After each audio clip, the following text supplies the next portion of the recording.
وننزل من القرآن ما هو شفاء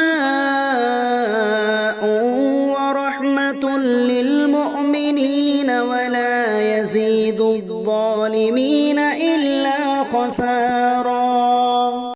السلام عليكم ورحمة الله وبركاته. الحمد لله وحده والصلاة والسلام على من لا نبي بعد أما بعد. সম্মানিত প্রিয় দর্শক, আমাদের সমাজে একটি প্রশ্ন বারে বারে মানুষরা করে থাকেন ওলামাদেরকে যে একই পশুতে কুরবানি ও আকিকার নিয়ত করা যাবে কি যাবে না। মনে করুন যে আমার একটা ছেলে হয়েছে, আজকে কুরবানির দিনের দিন 7 দিন পড়েছে, আর সেই দিনেই কুরবানি, আবার আমার ছেলের আকিকাটাও হবে 7 দিনের দিন। তো সেই অনুপাতে আমি একটি গরুকে ক্রয় করলাম, ওই গরুর মধ্যে আকিকা এবং কুরবানি উভয়ের নিয়ত একসঙ্গে করে কুরবানি করলাম, তাহলে কুরবানিটাও হয়ে গেল, আকিকাও হয়ে গেল। এটা কি শরীয়ত সম্মত? বা এরকম যদি কেউ আকিকা এবং কুরবানি একসঙ্গে করে তাহলে তার কুরবানি এবং আকিকা কবুল হবে কি হবে না, এটা হচ্ছে প্রশ্ন। সংক্ষিপ্তভাবে যদি আমি আপনাকে উত্তর দিই তাহলে হবে যে একই পশুতে কুরবানি এবং আকিকার নিয়তে পশু জবে করলে সেটা না কুরবানিতে কবুল হবে না আকিকাতে কবুল হবে। কেন?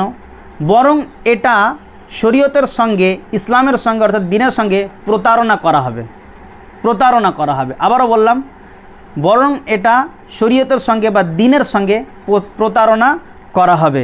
রাসূলুল্লাহ সাল্লাল্লাহু আলাইহি ওয়াসাল্লামের যুগে এবং সাহাবা ইকরামদের যুগে এ ধরনের কোনো আমলের অস্তিত্বই ছিল না যে কুরবানির সঙ্গে আকিকাকে টাঁকা মেরে দিয়েছে, ভিড়িয়ে দিয়েছে, দিয়ে পশু জবাই করেছে, এমন কোনো প্রমাণ পাওয়া যায়নি।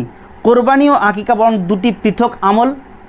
কুরবানি এবং আকিকা সম্পূর্ণ দুটো আমল আলাদা।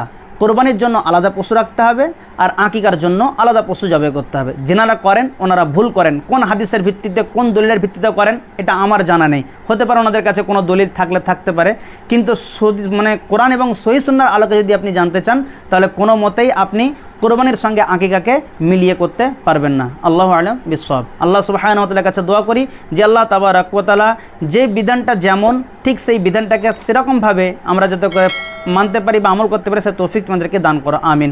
আসসালামু আলাইকুম ওয়া রাহমাতুল্লাহি ওয়া বারাকাতুহু।